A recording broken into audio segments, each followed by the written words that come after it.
За сайн байцгаана уу сонсогчдоо. Та бүхэндээ эх орныхоо нийслэл Улаанбаатароос бат найрамдал болон дэгийн мэдчилж байна. За ийхүү та бүхэндээ одоо 2022 оны 2 дугаар сард 2 дугаар сарын 26-ны өдөр 131 дахь дугаар хүрч байгаа юм байна. Тэгж байна. 131 санснаас түрүүн нэг хоёлынгийнхэн дугаар дээр үлээ. Эсвэл би тэгшээтэй ярьж байсан лөө. Нэг юу ирсэн байхгүй, нэг мөрөөдөл ирсэн байхгүй. Тэр нь юу гэхээр одоо ингээд 130 гэсэн чинь би санчлаа л да. 131 дугаар гэдэг чинь бид нар бараг за 130 орчим ном уншсан байна шүү дээ. Арай 130 хүрэхгүй байх. Тэгэхээр тэр бүх номнуудыг оригинал одоо хувийг нь олж аваад нэгэнтээ англи хэл дээр уншиж байгаа юм чи англи хэл дээр нь аваад тэг бүгднийг ингээд өрөө тавих юм бол хэдэн метр болох вэ гэж. Тэгээд хэдэн нэгдүгээр хэдэн хуудас болох бол. Тэгэхээр дунджаар ингээд нэг ном одоо юу гэдэг 2.5 см ч юм уу 2 см-гээ бодоод үзэх юм бол бас нэлээд тэр чинь 2.1 хэдэн метр өндөрсөл магадгүй 3 ч давхар байгаа байхгүй. Ялангуяа тэр Мишель Обама ч юм уу те тэр Хиллари Клинтны юу болчихваа гэсэн ном ч юм уу эсвэл Ювал Ноа Хараригийн тэр цуцаа номнуудыг оруулах юм бол нэлээд өндөр болохоор тийм байна тий. Тийм багаз. Тэгээ хажууд нь ингээ гуруулаа баг хажууд нь ингээ зогсох юм бол амар жижигхан харагдах байх. Бид нэр ихэнхдээ нөгөө Kindle дээр уншдаг болохоор ямархуу зузаан ном уншиж байгаа ч юм уу бас бүгдээрээ нийлэх юм бол нэг номын сан даваач явах юм бол ямархуу их болох нь ч баг төсөөлөхгүй л байна л да. Ягаад гэвэл дандаа Kindle дээр уншдаг болохоор тий. Тийм шүү. Тэ. Хүч нэг би ингэж боддог байхгүй. Зарим ингээд айлд орохоор амар хатаархан гоё номын сантай тий. Амар том номын сан. Айгуу олон номтой. Солонгорол тий өнгө хоршоол. Тэгэл айгуу гоё харагддаг. За яг магадгүй тэнд нэг 200-аад ном байна тий. Гэхдээ би болохоор хажуудаа Kindle барьсан нэг жижиг юм тий. Ингээд гэртээ болохоор ингээд тэр номнууд байхгүй улан тийм гоё орчин үсгээд байвал гоё бах тий. Гэхдээ нөгөө миний тэр Kindle дээр тэр айлд байгаа 200 номноос олон 2 дахин илүү ном байгаа байхгүй. Гэхдээ тэрийг ингээд дэлгээд гоё гаргаад тавьж чадахгүй. Тийм хаяад нэг цаасан хэлбэрээр нь уншихаар нэрээ юм зузаан ном уншаад байгаа болов билүү гэж боддог тий. Сая одоо битэрийн уншсан ном ч гэсэн уг нь аль хөөрхөн зузаан ном тий. Тэгээд тийм байна үү тий. Нэг би бас нөгөө орчилсан хүнээс нь цаасан хэлбэрийг нь аваад хевлээд тэгсэн чинь та мангар зузаан. Тэгэл нөгөөтгөө хаа явсан газар аваад явсч бас нилээ хүнд. Би болохоор дандаа нөгөө Kindle-ээрээ сурснараа тэгэл Kindle-ээрээ л уншчихлаа англи хэл дээр. За битэрийн энэ удаа сонгож авсан ном бас сонирхолтой ном байгаа. Ер нь тэгээд 130 орчим ном уншихаар бидний уншдгүй сэдвч ер нь байхгүй болж байна даа. Тийм тэгэл одоо бүр өөртөө хизээч сайн дураар барьж авахгүй гэж бодож байсан. Улс төрийн философийн талаар нөө уншсан байгаа. Тийм. Гэтэ ингээ подкаст хийж байгаа ачаар бас өөртөөхөө комфорт зоноос гараа те жоохон тухгүй бүстэй ороод сонирхолтой сэдвээр өөртөө сорж үзэх юм гоё боломжууд гардаг. Тэгээ тэрний нэг нь энэ дугаар байлаа. Тийм. Тэгэхээр улс төр гэхээр бас юу шүү дээ те. Улс төр гэхээр нэг Монголын улс төр шиг ерөөсө бодож болохгүй шүү те. Улс төр гэдэг чинь бидний өнөөдөр хараад байгаа нэг те одоо телевизээр хаж байгаа улс төр биш шүү дээ. Бас эндээс чинь том нөгөө тэр дундаа political philosophy буюу улс төрийн философи гэдэг бүхэл бүтэн одоо шинжлэх ухааны нэг том хэсэг байна те. Тэгээд энэ дотроо хүн болгон үгэлдэг эсвэл хүн болгон ярьдаг шудраг ёс гэдэг нэг үг байдаг те. Шудраг ёс. Гэхдээ тэр хүний хэлсэн шудраг ёсоор бол биш. Зүгээр шудраг ёс гэдэг бидний амьдралдаа гаргаж байгаа шийдвэр байж байгаа орчин амьдрал энэ бүгэнд шудраг ёс бол өдөр тутам гарч ирдэг сэдв шүү дээ. Тэгээд гарч ирдэг. Тэгээд бидний хувь хүнтэй за мэдээж одоо хийж байгаа алхам гаргаж байгаа шийдвэрүүд бүгднтэй нь холбоотой тий. Хүн болгонд хамааралтай сэдв байдаг тий. Тэгэхээр энэний талаар айгүй тийм сонирхолтой. Тэгээд би зохиогч нь өөрөө бол маш алдартай хүн л дээ тий. Би бас нэг зохиогчийг нь сайн мэддгүй байсан юм лээ. Гэхдээ нэг алдартай Харвардын лекцийг алдчихгүй үзсэн байлээ тий.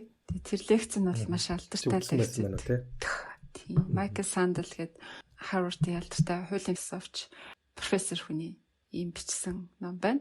Та нараас тэр лекцийг нь харж исэн бол тэр лекцэн дээрээс айгүй сонирхолтой ингээл танхимд өрөн бараг 1000 орчим оюутнуудтэй гэж шавцсан. Тэгэл хамгийн гол нь тэр лекцээ явуулж байгаа арга барил нь маш сонирхолтой. Энд чинь философи лекц заадаг шүү дээ. Тэгтэл тийм олон хүмүүс сонирхоод ирсэн. Оюутнууд нь бүр ингээд амар идэвхтэй оролцоол те. Тэгээд багшийн дээр асууж байгаа асуултууд нь ч гэсэн ямар сонирхолтой гой жишээ гаргаж ирдгийг. Тэгэл нэрнгээсээ юу юм бол гэж бодохоор те ингээд тэр лекцийг сонсоод хажуунаас нь видео үзэж байгаа хүн ч гэсэн нэрээ ингэж бодож болох юм биш. Нэрээ юу юм бол гэдэг ч юм уу. Тэгээд бас айгүй гой сонирхолтойгоор хөтөлж явуулт юм байна да гэж бодож байсан. Тэгэхээр Майкл Сандел бол ялтчгүй одоо манай Харвард их сургуулийн хамгийн алтартай одоо багш нарын бол нэг ялтч юм уу. Тэгээд мань хүний заадаг сэдвүүн ихэнхдээ нэг улс төрийн философи гэж явдаг те. За тэнд дөр дундаа ялангуяа улс төр засгийн газрын чиглэл рүү заадаг. За тэгээд олон ч ном бичсэн. За тэгээд зөвхөн Харвардын сургуулиас гадна олон орноор явж те одоо зочилж явж өргөдөж ингээд маш том олон нийтийн одоо хэдэн мянган хүний юм заримдаа хэдэн 10 бүр ингээд тийм одоо 10 мянган судалтай тийм одоо стадионд хүртэл лекц тавьдаг тийм алтартай юм баггүй. Тэгэхээр зөвхөн одоо оюутнуудад заахаас гадна олон нийтэд нээлттэй тийм лекц уншдаг бас алтартай профессор. Тэгэхээр энэ хүний бас заадаг сэдвийн хамгийн чухал сэдв буюу одоо justice гэж англиар хэлж байгаа. Шударга ёс гэсэн энэ лекцийнхэнд одоо илүү дэлгэрүүлж үжсэн ном нь байгаа л та. Тэгэхээр энэ курс нь Харвардд заадаг энэ курс нь анх нөгөө Харвард бүх курсээ онлайнаар болгож байсан шүү дээ. Хамгийн эхлээд баг болгож байсан баг шүү. Тэгэхээр тэрнийх нь хамгийн анхны курс нь байсан баг. Онлайнаар тавьсан. Онлайнд бүгдэд нээлттэй болгосон анхны курс нь энэ бас магадгүй зүгээр Майкл Санделийн одоо энэ шударга ёс гэсэн лекцийг сонгосон нь энэ өөрөө маш алдартай лекц учраас Харвард бас хамгийн түрүүндтэй олон хүнд хүрэхийн тулд ч юм уу хүмүүсийн сонирхол татахын тулд мань хүний лекцийг сонгосон болов уу гэж бодож байна. Тэгээд бас нэг сонирхолтой нь хятадд бас айгүй алдартай байна л да. Яагаад гэсэн чинь тухайн яг хятад очиж лекц сонсч байсан хятадын их сургуулиуд бас ингээд одоо харилцаагаар очиж заадаг шүү дээ. Нэг семестр очиж заадаг ч юм. Тэгжсэн байлээ л да. Тэгэхэд тэр нөгөө хятадд нэг тухайн нэг Newsweek гэдэг одоо Америкийн хятадх сэтгүүлийнх нь одоо хамгийн алдартай эсвэл хамгийн нөлөө бүхий гадаад хүнээр шалгарч байсан байна. Тэгээд ташаанд хэлэхэд энэ номын маань одоо орчуулга бол маш мундаг байлаа. Тэгээд редакторсан хүмүүс нь ч гэсэн бас философч, доктор, профессор хүмүүс байдаг юм байна. Тэгэхээр орчуулсан хүмүүс маань та бидний сайн мэдих өмнө нь ч гэсэн бид нар уншижсэн ад үзэгдэх зориг гэд бас мундаг орчуулгатай номны орчуулагч Томьёо Бодян байна. Энэ номыг орчуулсан байгаамаа. Тэгэхээр би бас орчуулгыг зориуд бас өндөр хүлээлттэй байсан болохоор монголоор уншсан. Тэгэд миний хүлээлтийг бол ерөөсөө одоо эвдээгүй тий. Илүү харинч хүлээлтээс минь давсан гоё орчуулгатай ном байлаа. Ямар сайндаа би нагягаас илүү баг номоо ойлгосон юм шиг да итгэл төрөөд байна. Тэгээд энэ ном бол яг хуу философи ном гэж байгаа ч гэсэн та нар бас битэрийг яриад хэлэхээр ойлгох бах маш сонирхолтой тий. Лекцийг философиг ийм сонирхолтойгоор ийм энгийнээр ойлгомжтойгоор зааж болдсон байх та гэж бодогдмоор гоё лекцүүд байсан. За тэгээд 12 цоврал лекцийг битээр ээлжилжээр нэгээр нь яриад байна. За одоо тэгвэл эхний бүлэг рүүгээ орцгоё тий. Цаг богинохон битэрт ярих зүйл их байгаа. Миний тэмдэглэлэхэд 33 удас байна. 33 удасыг яаж 25 минутын дотор багтаана. За амжилт. За баярлалаа. Мэдээж алгасаал явах байх.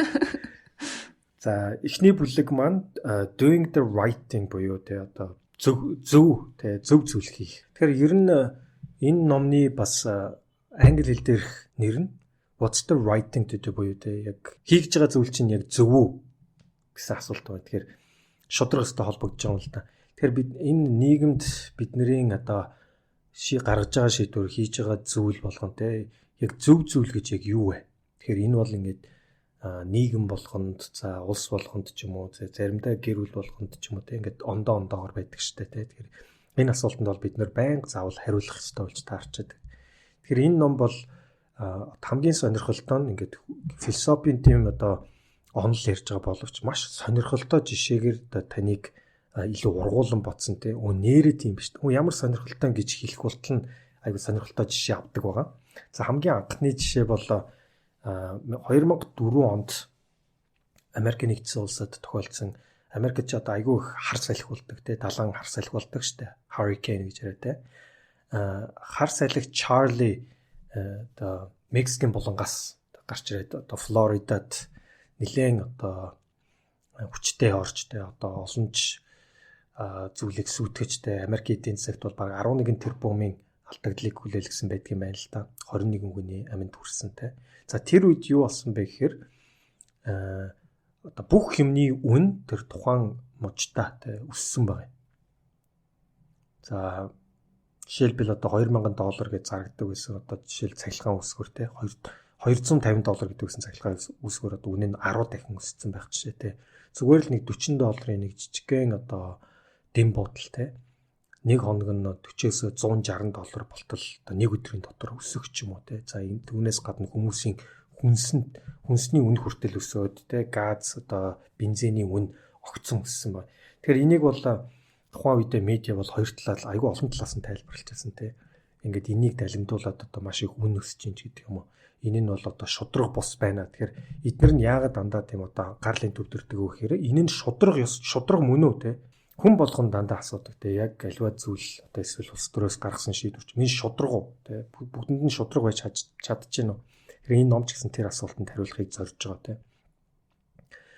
Тэгэхээр үн өсгөд одоо яг уу янз бүрийн эдийн засагчд бол энэ угаасаа одоо нийлүүлэлтэнд багассан учраас эрэл талаас огцон гараад ирж байгаа учраас үн өсгөх нь бол зөв ёсны хэрэгэ. Энэ бол эдийн засгийн онолынхаа дагуу явж байгаа гэж нэг талаас ярьж байгаа. Нөгөө талаасаа бол энийг далимдуулж одоо маш их өндөр үнэтэйгээр одоо зарч тэ хүмүүсийн зовлон дээр ашиг хийж гинаач гэдэг юм уу. Энэ нь өөрөө шудраг бус байна гэсэн маргааныг бол ингээд дагуулж яадаг л да. Тэгэхээр энэ талаар та ч гэсэн одоо жишээлбэл өөрөө одоо бодоод үзэхэд энийг шудраг гэж бодож байна уу те.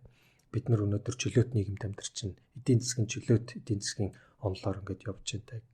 Тэгэхээр тэр эрэлт нийлүүлэлтийнхаа даруй ингээд явах юм уу? Эсвэл одоо тухайн гарч ирж байсан шок маань үн өсгөх нь одоо шудраг бус тухайн хүмүүст те одоо шудраг усаар хандж байгаа гэж үздэг.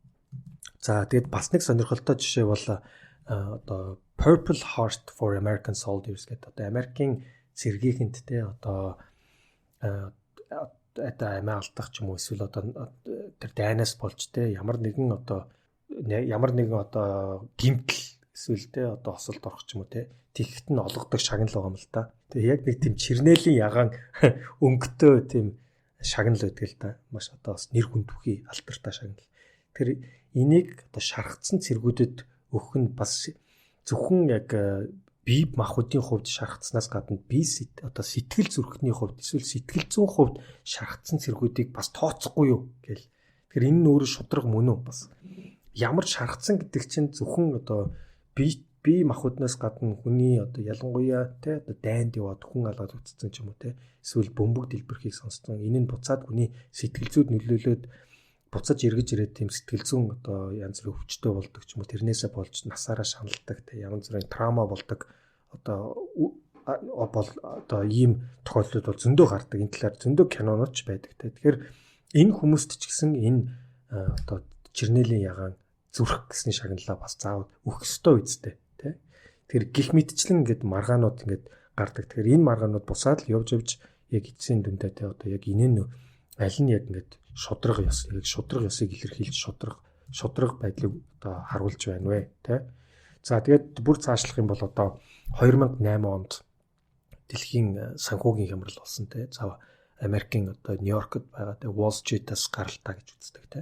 Тэгэхээр Wall Street-ийн тэр одоо банкуд те энэ дэлхийн санхүүгийн хямрал болоход гол үүрэг гүйцэтгсэн гэж үздэг те. Тэгэхээр тэгсэн мөртлөө тэд нэр одоо Америкийн засгийн газраас те дампуурах хэмжээнд хүрээд бараг тухайн үедээ чинь одоо Буш засгийн газар чи юу лээ 700 тэрбум долларын бейл аут буюу те тусламжийг олгож яасан шүү дээ. Тэгжээж бас санхүүгийн тэр томоохон одоо системийн шин чанартай ач холбогдолтой гэж үздэг банкуудыг одоо дампуурхаас нь аварч байсан тий. Тэгэхээр яг тэр дампуурхаас одоо аваад татвар төлөгчдийн мөнгөөр тэр одоо банк нарыг тэр буруу зүйл хийсэн банкнуудыг дампуурч болохгүй юм байна да, системийн ач холбогдолтой юм даа гэд мөнгө өгж явахад тэд нар өөрсдөө бас тэр мөнгнөөс нь том одоо захирлуудаа те бонус болгоод шагнал болгоод өгч байсан. Тэгэхээр энэ нь өөрөө олон Америкчуудын дургуг хүргэжсэн одоо бас тэр үдгийг л бас эндээс болоод хөдөлгөөнч хүртэл те одоо Wall Street-ийн эсрэг гэсэн хөдөлгөөн хүртэл гарч ирсэн. Тэгэхээр нэг талаас. Тэгэхээр тэд нар бол энийг шудраг бос үйл явдал гэж үздэг. Гэтэл нөгөө талаасаа яагаад тэр хүмүүст бонус өгсөн бэ гэх юм бол эргээгээд тэр салбарт те одоо хамгийн бас шилдэг тэр хүмүүсийг авч үлдэхийн тулд тэр хүмүүсийн одоо зах зээлд тохирсон шагнал урамшуул цалингийн өгөх ёстой. Тэр цалинг өгчиж тэр хүмүүсийг бид нэр тэр одоо ажил дээр нь байлгана гэж.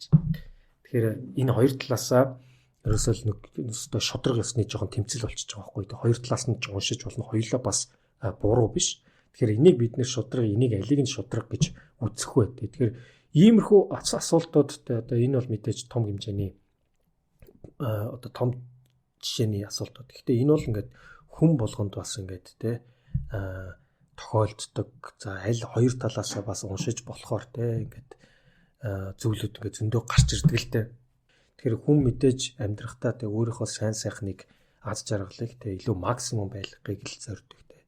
Тэгэхээр энэ нь бас яг юу гэсэн үгүй те. Тэгэхээр энэ нь буцаад эргээгээд яг шудраг ёсонд хэрхэн яг явж нийцдэггүй гэх мэтчлэн сонирхолтой жишээнүүдийг энэ номон дээр бол авч үздэг байгаа. За энэ дээр бас нэг одоо заавал хэлэх ёстой магадгүй энэ номын хамгийн сонгодог жишээнүүдээ нэг байгаа. За ингээд тавхан төсөөлөөрөө ингээд галт тэрэг те амар хурдан явж байлаа те 100 км цаг хурдтай галт тэрэг нээж жолооч та. За тэгжсэн чинь яг таны тэр урд те яг галт тэрэгний зам дээр 5 хүн байна те. Хэрвээ тэр чигээрээ явах юм бол тэр 5 хүнийг аминд хүрэх одоо эрсдэл байдаг те. Гэтэл яасан бэ гэсэн чинь тэр бас нэг хүн те одоо хэрвээ ингээд та хажуу тишээ жоохон залчих юм бол бас нөгөө талд нь бас нэг хүн байгаа те. Нэгсэндээ галт тэргээ жоохон хажуу тишээ залаад ондоо нэг хүн дайрч болох юм байна л да. Тэгэхээр 5 хүний аминд хүрэх үү, 1 хүний аминд хүрэх үү энэ сонголтыг та одоо жолоочийн хувьд хийх болж байгаа. Тэгэхээр ууланд галт тэрэгчин бол яг зам нь бол тэр 5 хүн лүгөө явж байдаг те. Тэгэхээр та аль сонголтыг нь хийх вэ те. За мэдээч хүний бодис бидний амьдралд бол ийм гардаггүй л те. Гэхдээ яг аль нь ингээд зөв сонголт юм бэ? Аль нь шудраг юм бэ те? 1 хүний амийг нь аврах уу, 5 хүний амийг аврах уу? Эсвэл хүний ам бол ингээд одоо хооронд нь ингээд одоо химжиж болохгүй учраас те эсвэл одоо яах юм гэх мэтчлээ. За тэгсэн чинь дахиад нэг сонголт байгаа. За энэ удаа бол та бас яг ингээд хурдан явж байгаа галт тэргээ ингээд жолоодж байлаа тий. Тэгсэн чинь одоо бол хажуу тийш ингээд ороод нэг хүн лөө орох тийм зам байхгүй тий.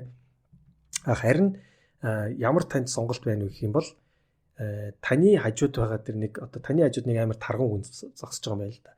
Тэгэхээр тэр тарган хүнийг түлхээд одоо нөгөө өөр дээр нь гарчих юм бол тэр 5 хүний амийг аврах юм байна л да. Гэхдээ та тэр хажууд сууж байгаа, хажууд зогсож байгаа тэр гимгүү хүнийг те одоо түлхэж унгаад одоо галт тэрэгний өмнө дайрна гэсэн үг байхгүй юу? Тэгэх юм бол та тэр 5 хүнийг аварчих гээд байгаа байхгүй юу? Тэгэхээр өөрөө те шийдвэр гаргаад тэр гим зэмгүү хүнийг өөрөө хажууд байгаа хүний урд нь ингэ золиослж түлхээд те тэр 5 хүнийг аврах уу? Эсвэл хоёлоо ингэ явсаар байгаа тэр 5 хүнийг дайрч алах уу? Аль сонголтыг нь хийх вэ? Гэхдээ та мэдээч за тэгж хажуудлын хүнээ түлхчихснээс өөрөө ярьшиг зүгээр өөрөө урдуур нь орчих гэсэн чинь та өөрөө амар турга гаж жижигхэн хоёрын хооронд зогсоохгүй мэй л да. Та өөрийгөө золиослоод дайруулсан ч гэсэн тэр 5 хүнийг л алах юм байна. Тэгэхээр аль сонголтыг хийх вэ гэх мэтчлэн. Тэгэхээр энэ бол ингээд нөөрэө бидний өмнө тулгарч байгаа одоо нөгөө moral dilemma гэж ярьдэн шүү дээ. Тэ одоо юу гэх юм ёс зүйн одоо сонголт одоо яг бидний яг амьдралын одоо зарчмын хувьд ч юм уу тийм үн цэнийг одоо үн цэний хувьд та аль сонголтыг нь илүү хийх нь зөв бэ те нэг хүнийг өөрөө түлхэж барин 5 хүн аврах уу эсвэл ойлоо мэдсээр үж явсаар байгаа л тэр 5 хүнээ дайрчлах уу те гэх мэтчлэн энэ нөгөө одоо moral dilemma гэж ярьдаг шүү дээ те одоо яг ёс зүйн хувьд хүн тулгардаг тэр сонголт бол бидний хувьд бол яг ийм мэдээж одоо extreme cases гадна бидний амьдралд айгүй олон тохиолддог зүйл واخгүй. Бидний гаргаж байгаа шийдвэр за бидний одоо жишээлбэл улс төрийн сонгуульд оролцож байгаа болон одоо тухайн хүнд санал өгж байгаа эдгээр чинь буцаад яг ёс зүйн талаас бол тэр шийдвэрүүдийг хүссэн хүсээгүй бол ингээд гаргаж ядг юм байна л да. Тэгэхээр өнөөдөр бид нэр улс төрийн хувьд хэнийг дэмжих ч юм уу эсвэл одоо аборт нөгөө аборшн шүү дээ тий одоо хүүхдээ хөндүүлэх гэх ч юм уу хөндүүлэх нь одоо зөв буруу гэх ч юм уу тий янз бүрийн тэр одоо нөгөө альва зүйлийг тий одоо зөв буруу гэх чинь таны буцаад тэг ёс зүй одоо яг итгэл үнэмшил зарчимтай холбоотой байдаг учраас бидний гаргаж байгаа шийдвэр яг энэ дээр үндэслэдэг. Тэгэхээр энэ нь ёсоор ягаад буцаад яг шодрог ёстой бол нөгөө хүссэн хүсээгүй холбогдож таардаг юм байна л да. Тийм. Тэгээд бодохоор ер нь бол ёс зүй ч гэдэг юм уу юу зөв бэ юу буруу вэ шударгаас энэ төр чинь тийм амархан зүйл бас биш байгаа байхгүй тий. Гүнзгий бодох тусам бас хэцүү асуудлууд байдаг. Гэхдээ энэ дээр бол ингээд юм уу асуудлаас бултаа тавил шийдэгдэхгүй. Тэгээ нүүр тулаад гэд хилцээд шударгаас зөв зүйлийг тодорхойлох нь илүү чухал гэдэг санааг Майкл Сандел профессор маань ерөнхийдөө энэ олон лекцээрээ ингээд хэлээд идэг. За тэгээ хэдүүлээ 2 дугаар бүлэг рүү оръё. За энэ 2 дугаар бүлэгт нь utilitarianism гэдэг зүйлийн талаар тайлбарлаж байгаа юм л да. Энийг яг товчхондоо хэлэх юм бол сая нөгөө 5 хүний амьд хүрэх, 1 хүний амьд хүрэх үү гэдэг. Тэгээд хэрвээ өөрөө жолоодод явж байгаа бол за үнэхээр энэ хоёроос үр сонголт байхгүй бол 1 хүнийхээ амьд хүрээтэй. Одоо ч нэг арай цөөхөн хүний амьд хүрээтэй ч. Тэгээ нийтийн ингээд аз жаргалыг яавал зовлон хамгийн бага, аз жаргалыг хамгийн их байлгах гэдэг талаас нь хүн логик ажиллана шүү дээ. Яг энэ utilitarianism гэдэг зүйл маань энэ одоо логик дээр үндэслэсэн тийм философи байгаа. Тэгээ юу вэ гэхээр ер нь бол юу зөв бэ гэвэл одоо нийтийн аз жаргалыг сайн сайхныг хамгийн ихээр зовлонг нь хамгийн багаар байлгах тэр зүйлийг хийх нь хамгийн зөв юм а гэж эхлээд байгаа юм. Тэгээд энэ зарчмыг бариад явах юм бол нөгөө нэг зардал ашигын анализ гэдэг зүйл рүү орчдөг юм байна л да. Тэгэл янз бүрийн нийгмийн бодлогын шийдвэр ч юм уу эсвэл хуулийн ямар нэгэн хууль баталгынхаа зүй зохистой эсхийг шийдэхдээ ингээд зардал ашигын ингээд харьцуулт хийж агаад за энэ илүү ашигтай мэддэг тэрэнд илүү ашиглалт юм байна. За тэгээ энэ дээр нэг сонирхолтой жишээ гаргасан жишээлбэл Чех улсад тамхины хэрэглээг бууруулахын тулд татварыг нь өсгөх үү яах вэ гэсэн нэг тийм улс төрийн чухал шийдвэр гаргах гээд ингээд хэлсэж байгаа үед нэг тамхины компани зардал ашигын тооцоол хийж үзсэн юм байна л да. Тэгсэн чинь үр дүн нь болохоор засгийн газрын зүгээс харах юм бол хүн ард нь тамхи татчихсан нь илүү ашигтай гэсэн тийм хариу гарсан. Яагаад ийм болчихоо гэд харангууд зардал нь бол мэдээж хэрэгтэй хүн амын эрүүл мэндэнд ордоо тэгээд эрүүл мэндийн үйлчлэгээний зардал нь өснө гэдэг тийм бол зардал ашигтай тал нь юу гэхээр за мэдээж татвараас олж байгаа ашиг байна те. Гэхдээ нөгөө шууд бас нэг ашигуд байна гэдэг л дээ. Тэр нь жишээлбэл нөгөө тамхи их татснаас болоод хүн ард нь эрт үхээд тэгэнгүүт одоо нөгөө хөшөө хүмүүсийг удаан тэтгэмжээр хангах, орон байраар хангах тэр олон засгийн газрын зардлууд нь хэмнэгдээд тэр нь одоо нэг ясны ашиг болоод энийг ингээд мөнгөөр хэмжингүүт эцэст ингээд тамхи татуулчихсан нь 147 сая долларын ашигтай гэсэн тийм тооцоо гарсан юм байна. Тэгэхээр бас сонин сонсогдож байгаа ч ингээд эн чинь тэгээ тамхи татуулах өөгшүүлэх нь ингээд буруу юм шиг мөртлөө ингээд зөвхөн зардал ашигын тооцоолыг харах юм бол зөв юм шиг. За бас нэг эндээ нэг сонирхолтой жишээ байгаа. Тэр нь болохоор нэг маш аюултай далай донд байсан машин байсан байна л да. Pinto гэд нэртэй хойдолтой шатхууных нь хаалгатай тэгээд тэр нь ямар нэгэн хамгаалалт байхгүй болгонд хойдлоос нь машин ирэл мөргөнгүүт гал авалцал маш их осол гардаг тийм машин байсан. Тэгээд энээс болоод амь насаа алдсан хохирогчд хүртэл байсан болохоор энэ машин компаниг шүүхт өгөөд тэгсэн чинь шүүхээр ингээд мөрдөөд явж байсан чинь үнэндээ энэ компани алдаа гаргасан байсан гэдгийг мэдсэн мөртлөө ерөөсөө энийгээ засаагүй шатхууныхаа таган дээр хамгаалалт тавья гэж ерөөсөө бодоогүй. Яагаад гэсэн бэ гэхээр бас яг энэ зардал ашигын тооцоол хийж үзсэн юм байна л да. За бүх нөгөө нэг зах зээл дээр байгаа машинуудыг эргэж татаад тэгээд нэг машин $11 зардал гаргаад энэ шатхууны таган дээр нь хамгаалалт хийх үү? Эсвэл энэ чигээр нь орхих уу гэд зардал ашигын тооцоол хийж үзсэн чинь зардал нь мэдээж хэрэгтэй энэ нэг машинд $11 зардал байгаа. Ашиг нь юу вэ гэхээр за нөгөө хүний амь аврах хүнийг гэмтгээс одоо хамгаалах гэвдэрсэн гэмтсэн машины зардал байгаа тий. Тэр чинь одоо тэрнээс хамгаалах тэр чинь ашиг болчихж байгаа. Тэнгүүд энэ дээр хамгийн сонирхолтой нь нөгөө хүний амийг аврах гэдгээ тэрийг мөнгөөр илэрхийлэхийг хичээсэн байгаа байхгүй юу? Нэг хүний амийг $200,000 гэд үнэлчихэж. Тэгээд одоо энэ аюултай машинаас болоод 180 хүн ойролцоогоор өөхөх магадaltaй гэж тооцсонгуудаа нэг хүний амийг $200,000 энэ үнэлээ те. Иймэрхүү тооцоол хийгээд тэгсэн чинь ашиг нь ерөөсөө за одоо нөгөө хүний ам аварсных нь ашиг нь $67,000 болоод нөгөө талаараа нөгөө нэг машин гаргаж байгаа зардал нэтрэд тооцсон чинь $137 сая зардалтай боллоо тий. Зардал ашиг нь ийм амар харцсангүй зүйлээсэн болохоор энэ одоо машины компани бол энэ зардал ашигын тооцооллоо хийгээд энэ машиныг засахгүй байхаар шийдсэн байт юм байна. Тэгээд энэ шүүх хурлаар энэ тооцооллын талаар эрдэнэ төлөөлөгчд мэдээтэй бүр цочирдоо далмагтаад хүний амийг яаж мөнгөөр хэмжиж чадж байна гэд. Тэгээ эсэргээр энэ компанид асар өндөр торгууль ногдуулсан гэсэн юм сонирхолтой жишээ нь. За тэгэхээр бас хэдүүлээ анзаарсан байх. Утилитаризм гэдэг энэ зүйл бас ийм сул талтай тий бүх зүйлийг мөнгөөр үнэлж болохгүй гэдэг юм. Тэрийг ингээд мөнгөөр илэрхийлэхийг хичээсэн тийм нэг сул талтай. Тэгээд бас одоо олонхын төлөө цөөнхийг золиос нь гаргаад байгаа гэсэн тийм асар том буруу юм шиг тий гэд зөвхөн буруу гэд өнцгөөс харахаар хүмүүс deep down дотроо бол ингээд буруу юм шиг мэдрэмж төрөд байгаа байхгүй. За тэгээд энэ дээр бас нэг энэ utilitarianism-ийн цааш нь ингээд хөгжүүлэхийг оролцсон бас нэг хүн байна л да. За тэр хүн нь болохоор John Stuart Mill гэдэг хүн те. Тэгээд энэ хүн болохоор за энэ зардал ашигын тооцоол дээр хүмүүсийн аз жаргал таашаалыг ерөөсөө ингээд үнэлэхийн тулд бүгдийг ингээд адилхан үнээр үнэлээд байна тий. Энэ бол яг тийм байх боломжгүй. Хүнд дээд зэргийн таашаал, доогуур зэргийн таашаал гэж ялтчгүй байдгиймаа гэсэн зүйлийг тайлбарласан.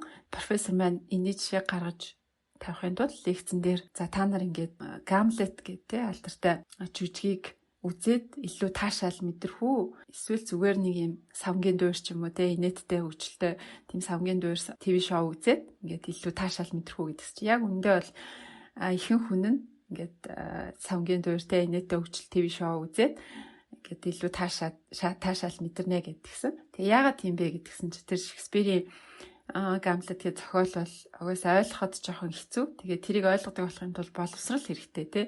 Хүн тодорхой хэмжээнд өөрийгөө боловсруулж иж тэгээд тэрийг тэрнээс таашаал авч сурна гэд. Гэхдээ энэ нөгөө нэг John Stuart Mill-ийн хэлснээр болохоор боловсрсан хүн бол энэ хоёрын альнаас нь илүү таашаал авч болохыг мэднэ.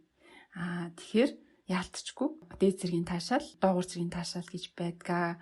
Өөрийгөө жишээлбэл ингээд бүх насаараа ганц л жүжиг ч юм уу те кино ч юм уу үзэх боломжтой гэд тийм нөхцөл байдалд орчих юм бол чи алийг нь үзэх үү? Нөгөө нэг савнгийн дуурал дахин үзээд авах уу? Эсвэл одоо Гамлетийг дахин үзээд тэрний талаар эргцүүлэхийг бодох уу гэх тэгэнгүүт бас оюутнууд бодсож байгаа байхгүй юу? Нэрээ тийм те Гамлет нь илүү мүлжүүртэй юм шиг олон жил нэг бодох нь илүү дээд зэргийн таашаал өгч юм шиг. Тэгэхээр бас нэг тийм utilitarianism-д ингээд хөгжүүлж болох тийм орон зай байгаа тайна. Тэгээ бүх даас жаргал таашаалыг нэгээ хийвэн гэж бас үзэж болохгүй энэ дэр тийм ялгаа байд юм байна гэсэн тийм санаа явж байгаа юм. Тэгээд профессор маань лекцэн дээр нэг алдартай үг хийсэн. Тэр нь болохоор сэтгэл хангалуун муухаг явснаас сэтгэл дундуур Сократ байсан дээрээ гэх. Тэгэхээр аз жаргал таашаал гэдэг зүйл бол бүх зүйлийг тодорхойлж чадахгүй. Тэрэнд чинь нөгөө нэг боловсрал оюун ухаан мэдлэг нэмэгдчихэж хүн илүү утгуучиртай зөв амьдрна гэсэн тийм санааг хэл гэж оролцсон гэж ойлгож байна. За дараагийн бүлэг одоо яг сая дэгийн ярьсны баг одоо эсрэг гэх юм уу те. Үгүй эсрэгч байхтай бас нэг ондоо либертарианизм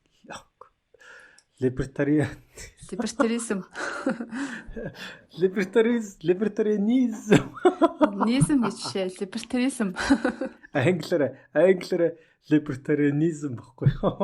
Одоо энэ дээр сонсогчд маань анзаарч байгаа бах те би болохоор монголоор уншсан айгу зөв орчуулгыг мэдээд байгаа байхгүй юу? Наги англиар уншсан байгаа ойлгоорой. Гэтэ дээг зүгээр ганц ном монголоор уншчаад ихгүй шүү. За яг либертарчууд гэд ярьдаг те. Тэгэхээр яг энэ онол за либертарчууд гэж энийг хэлдэг. Энэ нь бас энд ямар хамааралтай тий. За бас нэг сонирхолтой жишээгээр хэлдэг байгаа. Одоо inequality буюу одоо баян олсны гэх юм уу тий ялгаа. За Forbes магазин гэдэг бүгдээрээ мэддэг Forbes дээр Америкийн 400 хамгийн баян хүнийг чагсааж бичдэг байгаа тий. За энэ чагсаалт бол жил болгон гардаг. За Америкийн одоо хамгийн баян 1% нь тухайн орныхоо 3.1 баялагын 3.1-ийг одоо эзэмшдэг юм байна. Тэгэхээр энэ нь одоо хамгийн доор байгаа 90%-ийнхаа нийт баялагаас ч илүү хэмжээнд хүрэхээр гэж байгаа байхгүй юу? Бас амар байгааз. Зүгээр топ 10% л гэхэд нийт орлогын 42%-ийг буюу одоо нийт баялагынхаа 71%-ийг зөвхөн одоо хамгийн баян 10% л эзэлдэг.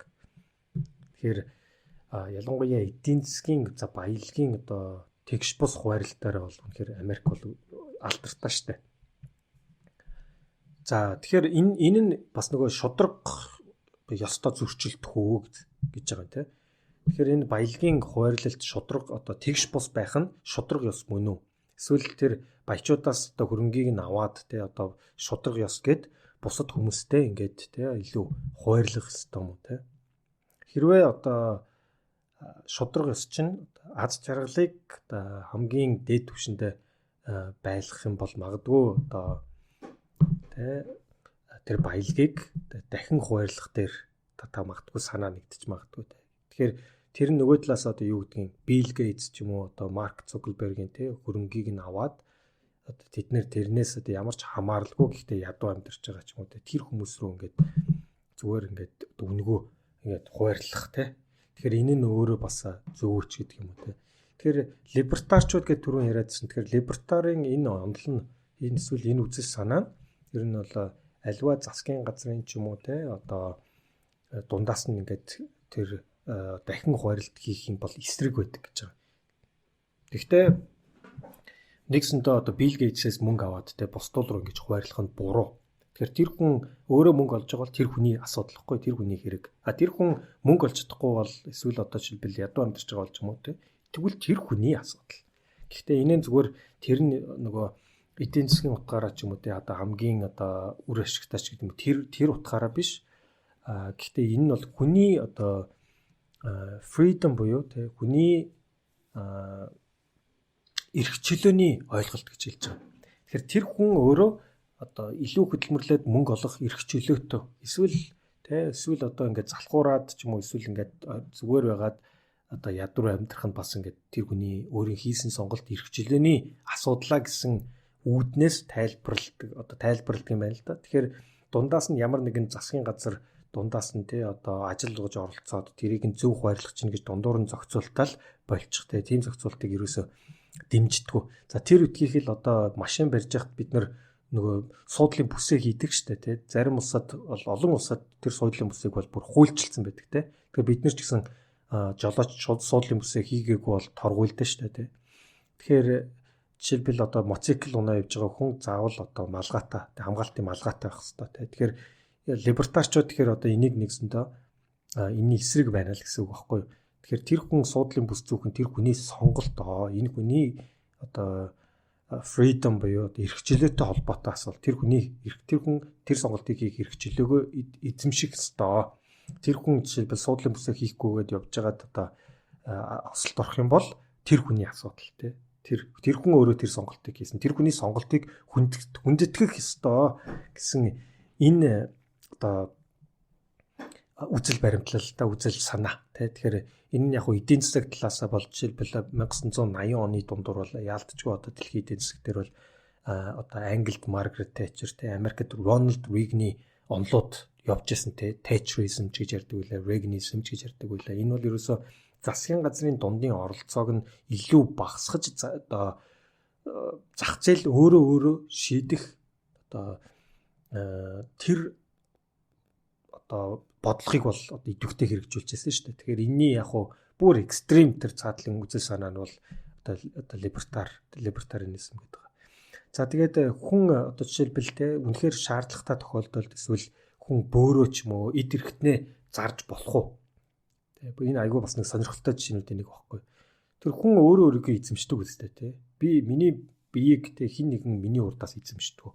Тэгэхээр би хэрвээ шаардлагатай тохиолдолд хэрвээ эсвэл манай аавд миний бөөр хэрэгтэй бол би тэр бөөрөө одоо шилжүүлмээр байна шүү дээ те.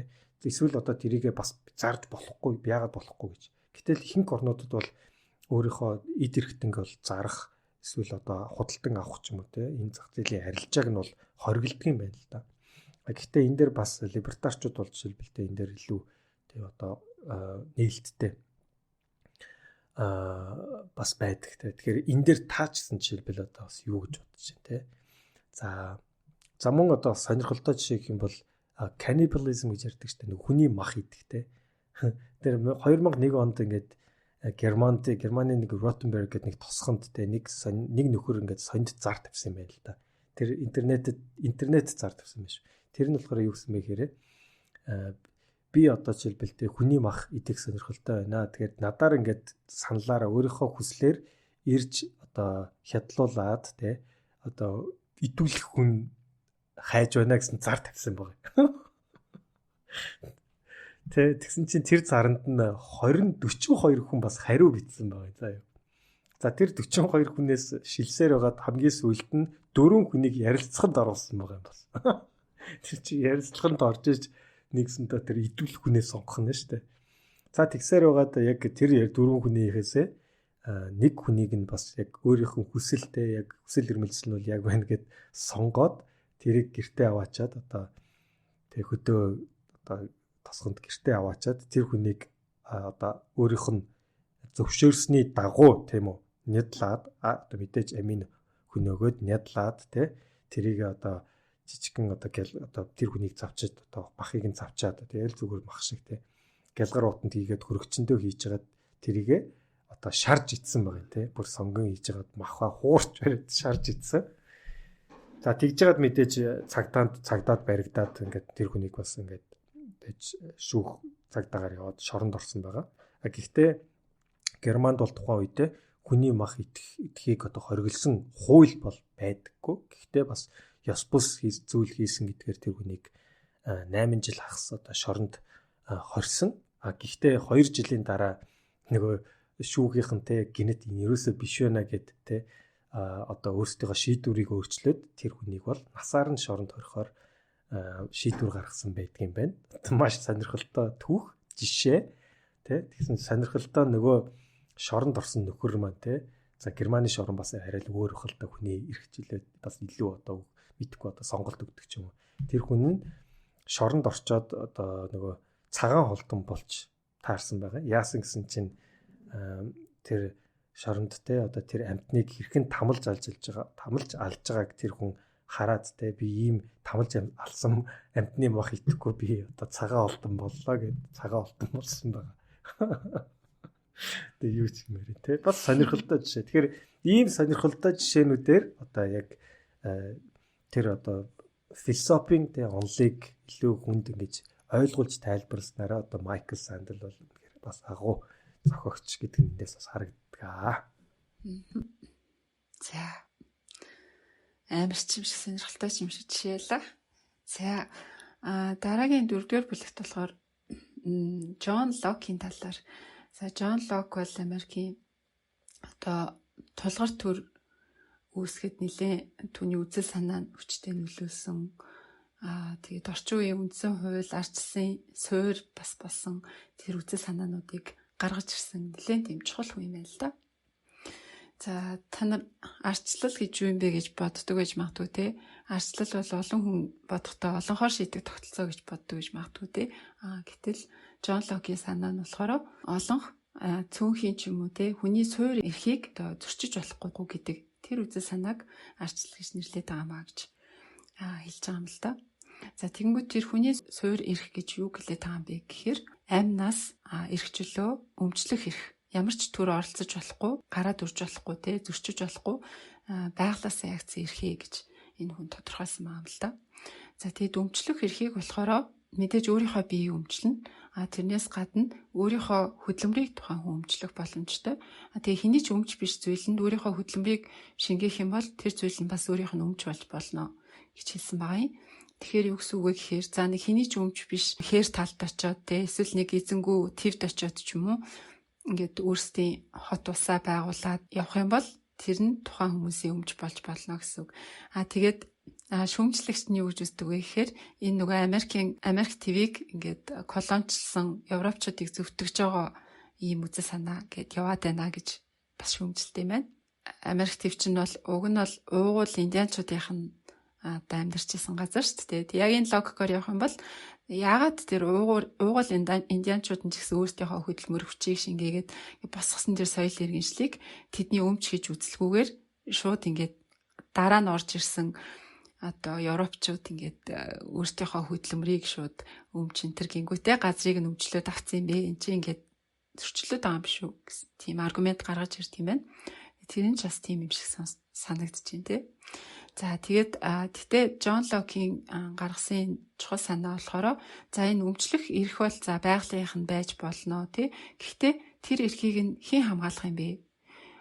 Энд ерөөсө төр огт оролцохгүй гэд хайчих юм бол яах вэ гэхээр энэ хүмүүс чинь өөрийнхөө өмчлөх эрхийг баталгаажуулахын тулд нэг тэгээд тултгаас өөр аргагүй болно тий. Тэгээд хин хүчтэй нь өөрийнхөө өмчлөх эрхийг баталгаажуулна гэсэн. Бицэс төгсгөлгүй тулаан замбраагүй хүчрхийл бий болох юм байна л да. Тэгээд энээс мултарч гарах цорын ганц арга болохоор зөвшөлдөх явдал. Өөрөөр хэлбэл төр болон гэд бүлгийг үүсгээд тэгээд тэр хүмүүс нь гэд хоорондоо ярилцж агаад олонхоор шийдсэн ямар ч зүйлийг зөвшөлтсөл гэж үзээд тий тэрийг даган биелүүлэх ёстой гэсэн. Ингээд тэр чин одоо нэг ясны одоо нийтлэг хуультай байна гэсэн үг шүү дээ.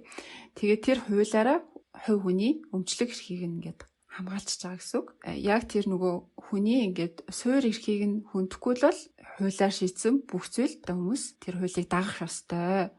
Тэгэхээр юу гэсэн үг вэ гэхээр аливаа зүйлийг өмчилж болох хэдий ч татвар төлөх ёстой. Яагаад гэвэл төр чинь нөгөө нэг өөрөө үйл ажиллагаагаа явуулахын тулд те татвар хэрэгтэй. Тэгээд хуулиараа ингээд татвар ногдуулах ёстой гэж заасан бол татвар ногдуулах чинь бол хүний өмчөд халдаад байгаа зүйл биш ээ гэсэн тийм одоо логикийг гаргаж ирсэн. Хэрвээ татвар төлөхийг хүсэхгүй байгаа бол төрийн гадна байж болно. Тэр чинь юу гэсэн үг вэ гэхээр төр таны өмчийг хамгаалахгүй л гэсэн үг. Тэгэхээр нэгэн л өөрийнхөө өмчлөх эрхийг хамгаалуулмаар бол тодорхой хэмжээний татвар төлөх ёстой гэсэн ийм логикийг гаргаж ирсэн байнамаа. За одоо бүгдээрээ дараагийнхаа бүлэг рүү оръё. За тэгэхээр энэ удаа бол яг мотивацийн талаар. За мөн одоо энэ бүлэг дээр бол орчин цагийн алдарт философчдын нэг Иммануэл Кантыг танилцуулдаг байгаа. За Кант бол 1724 онд төрсэн хүний эрхийн талаар, за хүний эрх, за мөн шудраг ёс гэх мэтчлэн одоо тэр сэдвүүдийг те за хамгийн гол нь тэрний ард нь яг мотивац гэх нь холбогдох талаар бол нэлээд одоо суур онолуудыг гаргасан томоохон одоо философчийн нэг мөн. За мань хүн Германы Königsberg гэдэг нэг жижигхэн хотод төрөөд эндээ их сургуулиа төгсөөд те. За их сургуультай бас одоо бас багшлаж бас олон томоохон номуудыг бол бичсэн байдаг. Одоо гол санааных нэг ингэж байгаа юм л да. Ер нь хүн гэдэг амьтантай одоо нэгээтэй хаана төрсөн ч юм уу ямар гаралтай баян ядуу эсвэл одоо ямар нэгэн өнгө үзүүс ч юм уу ямар нэгэн байдлаар тий одоо нэг хүндлэх нэгийг хүндэлсэн нэгийг хүндлээгүй харьцах биш хүн гэж тий нэгэнтэй л төрсэн бол яг хүнлэг хандах бид нар бүгдэнд нь чадвартай хүнлэг хандахыг тий одоо бүгд ойлгох тийм одоо боломжтой. Тэгэхээр хүн болгон одоо deserves a respect гэдэг шүү дээ тий ямар нэгэн хүндлэлийг хин нэгнээсээ бол хүндлэлийг одоо заавал авах боломжтой тий. Тэгэхээр тэр хүндлэлийг би өгөх ёстой гэдэг өгөх биш хүн л болохоор хүн юм чинь хүндлэх ёстой гэсэн одоо философийн одоо хөгтгоныг бол ингэж одоо гаргаж ирсэн байдаг. За гэхдээ энэ нь нөгөө юу вэ? Бид нар өөрсдөө одоо тий чөлөөтэй сонгодог учраас тий сонголтыг бид нар өөрсдөө тий одоо хийж чаддаг гэдгээрээ бас ялгаатай. Аливаа зүйлийг бид нэртэй одоо зөв зүйл хийж ин ч юм уу зөв зүйлийг одоо сонголтоор хийлээ штэ тий. Тэгэхээр энэ нь нэг зүйлийг хийчээ тэр нь одоо жишээлбэл бусад хүмүүсийн дарамт шахалтаар ч юм уу бусад хүмүүсийг дуурайгаад ч юм уу эсвэл ямар нэгэн одоо ондоо зүйл болоо ондоо мотивацтай зөв зүйлийг хийж байгаа бол тий одоо тэр нь бол яг бас яг зөв биш. Харин альва тэр зөв зүйлийг хийхдээ энэ бол үнэхээр зөв зүйл учраас би хийх ёстой гэдэг хандлагаар яг хийх юм бол одоо тэр нь одоо энэ номны гол асуултанд хариулж штэ тий. Doing the right thing. Яг зөв зүйл хийж байгаа. Тэгэхээр энэ альва тэр зөв үйлдэлийн артлын мотивацийг нь аягуулсан ойлгох ёстой. Тэр мотивац нь үнэхээр та энийг би зөв зүйл гэдэг итгэл үнэмшлэлээр хийж байгаа бол одоо яг хамгийн одоо ер нь бол хамгийн зөв. Гэхдээ бол янз бүрийн шалтгаанууд бол байдаг шүү дээ тий.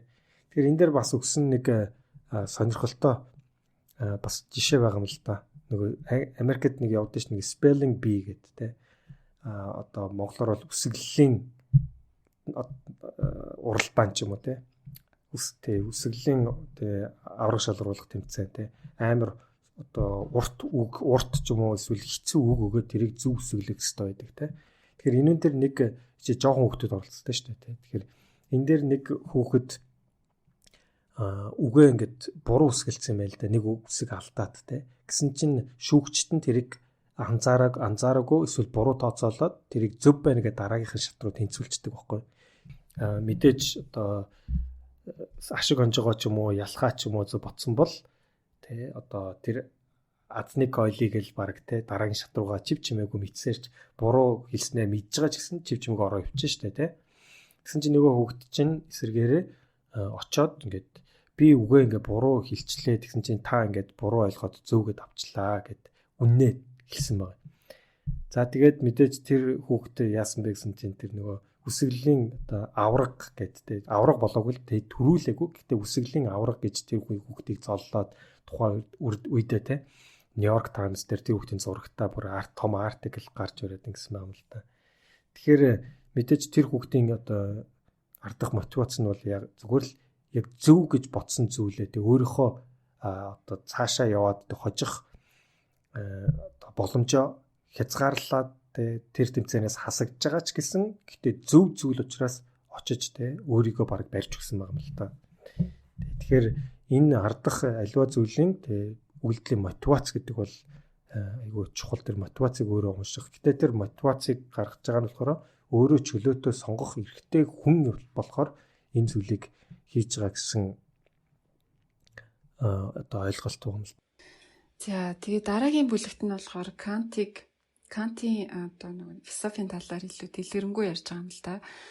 Кантийн онолоор болох юм бол эрх чөлөө гэдгийг одоо ямар нэгэн байгалийн шаардлага ч юм уу те хүсэл тачааллаараа биш яг хүн өөрийнхөө оюун ухаанд захирагдаад одоо үйлдэл хийж байгаа тэр зүйлийг эрх чөлөө гэж хэлээд байгаа юм л та. Жишээлбэл одоо өссөндөө болоод гинтхэн хоол идэх ч юм уу те тийм зүйл биш те яг л би ингэн гэсэн бол ингэн гэдэг оюун ухаанаа шийдээд хийж байгаа тэр үйлдэлийг эрх чөлөөт үйлдэл гэдэг. Тэгээд энэ үйлдэлийг хийж чаддаг нь бол зөвхөн одоо хүн те амтан бол энийг хийж чадахгүй физикийн хууль захирагддаг те. Тэгэхээр хүн энэнгээрээ онцгой эрхэм чанартай байдаг. Тэгэхээр ийм болохоор хүний энэ онцгой эрхэм чанарыг хүндэтгэж язгуур эрхийг нь хамгаалах ёстой гэсэн тийм лог гаргаж ирж байгаа юм. Тэгээд одоо нөгөө нэг утилитаризмтай ас ялгаатай нь болохоор юу зүв бэ гэж асуусан шүү дээ. Утилитаризм дээр болохоор үр дүн нь л айгүй их байх юм бол тэр зүйл бол зөв зүйл хийх ёстой гэж хэлжсэн бол Кантийн хэлж байгаагаар болохоор тэр үйлдэлийг хийж байгаа шалтгаан нь сэтэл нь зөв байх ёстой гэж хэлж байгаа байхгүй юу? Тэгэхээр зөв зүйл хийж болно. Үр дүн сайхан байж болно. Гэхдээ чи тэрийг зөв шалтгаанаар зөв сэтлэр гэд хийх ёстой. Тэгэн дээр нэг сонирхолтой жишээ хэлж байгаа нь болохоор нэг мухлагийн эзэн байсан юм л да. Юм зардаг тий. Тэгээд тэр хүн би ингээ юм бодлож авсан хүнд хариултыг нь дутуу өгсөн ч гэсэн за энэ хүн мэдгүй дээ гэд ингээд дотроо бацсноо. За гэхдээ мэдчихвэл гай Тэгээд манай мухлагт ингээд залдаг одоо хэрэглэгчтэй хуурдаг гэд цуурхал тарчих юм бол эцээц надад л одоо манай бизнес л ашиггүй зүйл болно гэд тэгээд хариултыг нь яг зөв тоолоод өгсөн гэж байгаа юм. Энэ тохиолдолд Кантийнхаар бол энэ хүн ёс суртахуунлаг зүйл хийсэн үү гэж асууж байгаа. Тэнгүүд үгүй ээ. Яагаад гэвэл энэ хүн бол зөвхөн өөрийгөө бодоод өөрийн үр ашигын төлөө гэсэн тийм буруу шалтгаанаар зөв зүйл хийсэн. Тэгэхээр үр дүн нь яг одоо хариултаа зөв тоолоод өгсөн байсан ч гэсэн түүний хийсэн шалтгаан нь нөгөө хүнээ бодсон ч юм уу те би зөв зүйл хийх ёстой доо гэдэгтээ хийсэн биш. Яг л өөрийгөө бодоод өөрийнхөө бизнесийг бодоод ч юм уу тэгж хийсэн. Тийм болохоор ёс суртахууныхаа үн цэний талаас харах юм бол буруу зүйл хийсэн гэсэн тийм дүгнэлтэнд хүрт юм байна. Тэгээд ер нь бол Кант ёс суртахууны энэ хамгийн тэ одоо дээдлийн зарчим бол яалтчгүй энэ хүний одоо нөгөө нэг оюун ухаанлаг тэр сая хэлсэн онцгой чадвар гэж хэлсэн шүү дээ. Онцгой эрхэм чанар яг тэрэнд нь аягүй ач холбогдол өгдөг. Тийм болохоор хүнийг хүндлэх ёстой байдаг. Одоо хүнийг өөрийнхөө ашиг сонирхлын төлөө ашиглах ч юм уу те хэрэглэх тэгэх бол маш буруу зүйл. Энэ дээр бас хүн алахыг жишээ болгосон юм л да. Энэ бол угаасаа хүн алах гэдэг бол чи ямар нэгэн өөрийн нэг зорилготой тэндээ тухайн хүний амь насыг ашиглаж байгаа хэрэгээ. Тэгэхээр энэ бол ёс суртахууны зүгээс харах юм бол маш буруу зүйл. За дараагийнх нь бүлэгт нь болохоор Джон Роллсын шударга усны онолын талаар гардаг л да. Одоо нөгөө нэг угаасаа нийгэм чинь шударга биш шүү дээ. Хүн төрөлхөөсөө л зарим нь ингээд илүү боломжтой төрдөг, боломжтой айлт ч юм уу эсвэл илүү авяас чадвартай ч юм уу те төрдөг. Тэгээд зарим нь ингээд яалтчгүй боломж дутуу байдаг. Ийм нөгөө нэг шударга бус нийгэмд яаж шударгасыг тогтоох хэрэгтэй гэдэм бэ гэнгүүт Джон Роллсын хэлснээр болохоор тэр нь байж болно. Гэхдээ одоо нөгөө илүү боломжтой хүмүүсээс нь боломжгүй хүмүүст нь боломжийг нь ингээд хуваарлах зарчмаар. Гэхдээ яг бүр тэгшитгэх ерөөсөө аль байхгүй тий. Тодорхой хэмжээнд боломжгүй хүмүүст нь боломж ингээд өгөх тийм зарчмаар ажиллах. Тэрийг болохоор эерэг ялгарлын зарчим гэж хэлээд байгаа юм. Мэдээж тэр боломжтой хүмүүс байж болно, илүү авьяастай хүмүүс байж болно тий. Тэр хүмүүсийг илүү ингээд та нар ингээд бусдтай адилхан ядуу байх ёстой, чаддгүй байх ёстой ч гэдэг юм те. Тэгэх ерөөсөө шаардлага байхгүй. Тэр авьяасаа харин ч бүр илүү ашиглаад мөнгө ол те, илүү амжилт гарга тэр нь эргээгээд нийгмийн сайн сайхны төлөө те илүү ингээд үр өгөөж ашиг ингээд илүү гой зүйлсийг бүтээнэ. Тэгээд хамгийн гол нь тэр одоо амжилт үр бүтээлээс нь илүү боломж байгаа хүмүүс нь л бага хэмжээгээр хуваарлах хэрэгтэй гэсэн ийм долоо гэх яваад байгаа юм. Тэгээ жишээлбэл одоо Майкл Жордан жилд 31 сая долларын орлоготой тийм ээ л да. За энэ орлогыг бол энэ хүн авах бүрэн эрхтэй. Гэхдээ нэг л нөхцөлтэй. Тэр нь болохоор тодорхой хэмжээнд татвар төлөх хэрэгтэй. Тэр татварыг нь нийгмийн хамгийн боломжгүй таврахт нь ашиглах болно гэсэн ийм зүйл хэлдэг. Тэгээд энэ бол нөгөө улс төрийн философт нийгмийн халамж одоо халамжит төрийг зөвтгдөг тийм хамгийн тийм хүчрхэг улс төрийн философи нэг юм байна л да. Джон Роллсын хэлж байгаа нь болохоор энэ одоо ямар нэгэн улс төрийн PR ч юм уу те ард түмэндээ таалагдах гад ард түмний дэмжлэг авах гад одоо энэ боломжгүй хэсэгт нь баялаг хүртээя гэдэг байгаа зүйл биш ээ. Энэ бол зүгээр л шударга ёсонд нийцж байгаа болохоор гарцаагүй хийх ёстой зүйл юм а гэж. За тэгэнгүүт энэ Джон Роллсыг энэ санаан дээр ингээд 3 няцаалт гарч ирж байгаа юм л та.